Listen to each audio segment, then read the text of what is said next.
I don't see any signs of it slowing down. Silver being taken out of the London Bullion Market Association vaults into New York. And sooner or later, something's got to give somewhere. The pressure is on. We're going to talk about that pressure and what it could mean for silver in this video as we explore.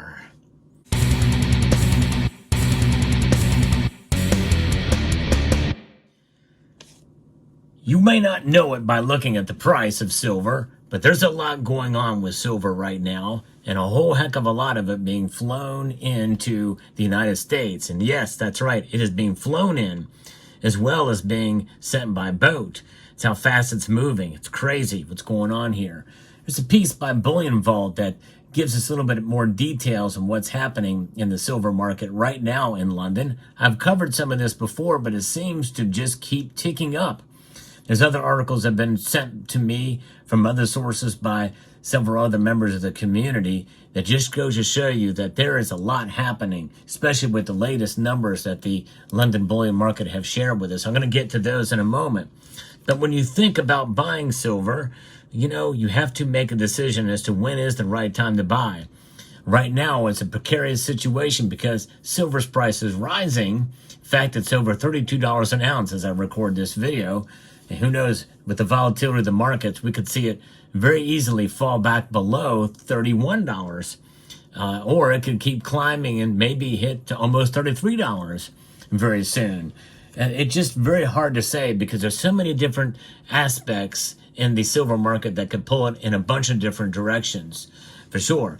But when you do feel the time is right for you to buy, shop around for the best deals that are out there, and maybe consider Summit Metals in your search for gold and silver.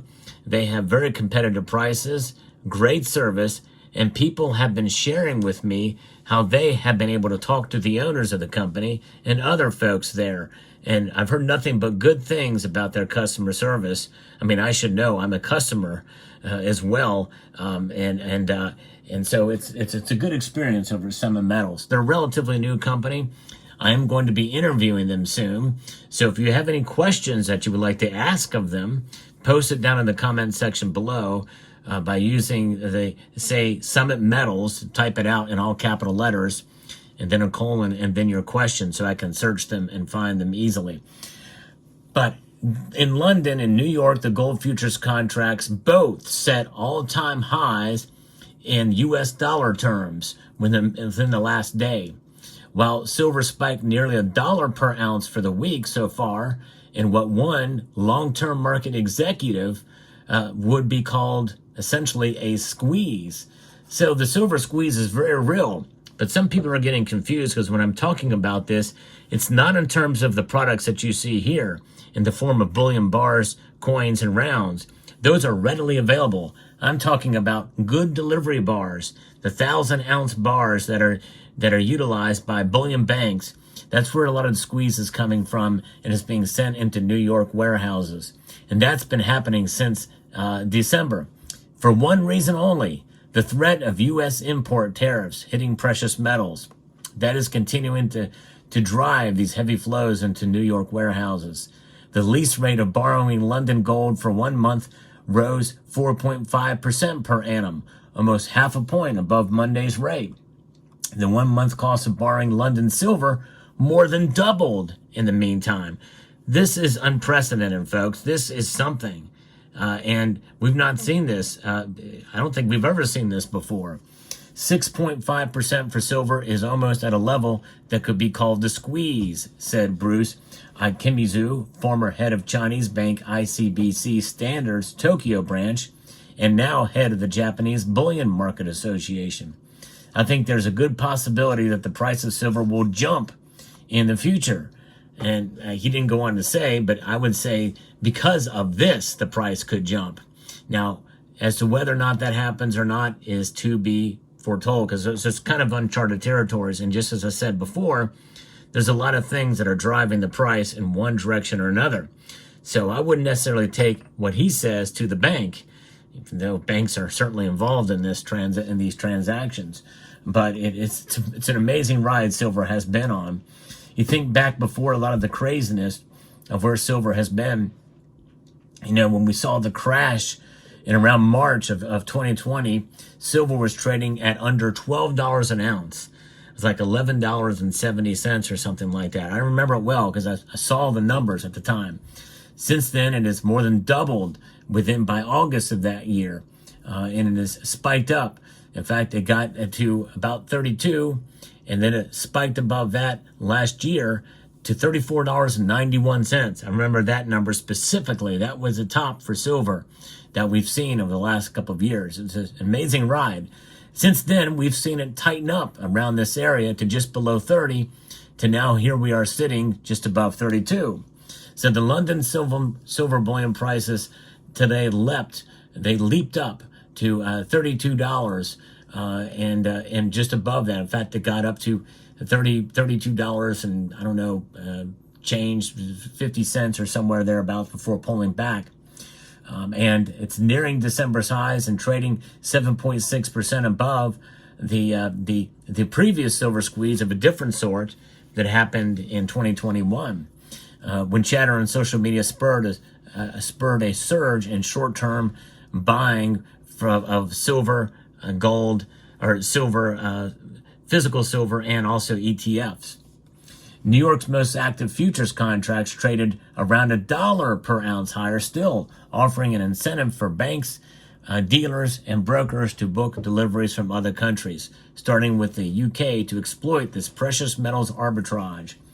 Uncertainty over the U.S. tariff situation has continued to drive flows of physical metal into the United States and led traders to close out short positions on the CME, further driving demand for physical metal and leading to sharply higher physical premiums, according to Jonathan Butler, head of the business development and strategy at Japanese conglomerate Mitsubishi's precious metals division. Remember, I can't stress this enough, folks. This is not for this stuff.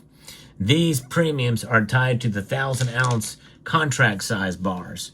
And remember, there's two types of contracts. There's a there's a small contract, which is one 1,000-ounce bar. Then there's the large contract, which is the 5,000-ounce contract. That's 5 of those bars together, but always in 1,000-ounce bars, which, by the way, are not always 1,000 ounces. They can be just under or just above that, which is kind of an unusual thing, but I guess, you know, they refine those bars and purify them, but to get the weights right on them, considering how many need to be produced, I guess the weights aren't exact, but they're always within a certain range. Metal for immediate delivery has been so in demand that short-dated forward rates have moved into a rare backwardation, pushing lease rates higher.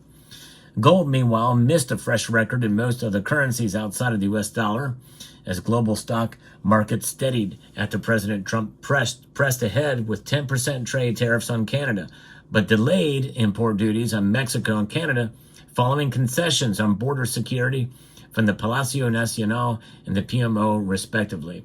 The United States' protectionism, isolationism, and unilateralism will not bring it benefit, says an editorial in Beijing state-controlled China Daily.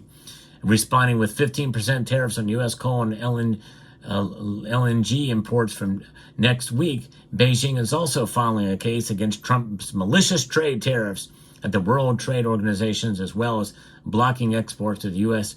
of key military industrial metals, including tungsten, tellurium, and palladium. And so these are the things we're looking at. And also, we also have to see what other things are being impacted by tariffs, and that is the dollar index. The dollar index, as I mentioned in last night's video, the dollar index has gone down about 0.5 percentage point, and we've seen that trade-weighted DXY index, the price of London gold, jumped, and other metals. So that's what's happening there. The dollar index movement is as a result of what's going on with trade and with tariffs.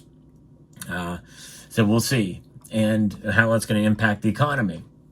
So that's a piece there from Adrian Ash. But so it's amazing to see what's going on here. And remember, these tariffs, they're driving the market right now, and much as what we saw with other things that have occurred through a long course of time, like COVID, that had a direct impact on prices for a long time. Well, now it's tariffs. Until everything is settled in one way or another, I think we're going to see volatility, most likely to the upside. But keep in mind, once these tariffs are enacted and in place, and there's settled, in other words, there's no retaliatory tariffs. In other words, China adding some, and then U.S. responding with even more. That's trade war. When the trade war is reached an apex, which I guess is 100%, who knows what's going to happen then? But likely, it will be less trade and more domestically produced products. And remember, folks, stuff that happens in the United States, especially with foreign companies coming in and producing their products, that's going to open up fairly quicker than you might think. It may take some time because, as Trump said, there may be some pain involved in some of this, but we have a 30-day reprieve, essentially, or a month reprieve in Canada and Mexico. We'll see how this all plays out. But it's fascinating times we live in, and whether you are pro-Trump, pro-tariff or not, I'm more of a free trade guy, real free trade. We've never really had it for the longest time, by the way. And in a sense, the imposition of tariffs essentially is a response to the tariffs that we're already paying here in the United States. So keep that in mind. Notwithstanding, none of this changes the fundamentals of what gold and silver are. And silver is a metal that is caught in the crossfire of this because it's mostly seen as an industrial metal. And so this could be good for the price of it, at least in the short term through this volatile time. In the long term, it may not be good for it because of the less demand on products because they're being taxed. So that could be bad for silver's price down the road. We'll see how it all plays out. Let me know what your thoughts are in the comment section down below. We'd like to extend a multitude of gratitude to each and every one of you for taking the time to watch, and to encourage you to please rate, share, comment, and subscribe.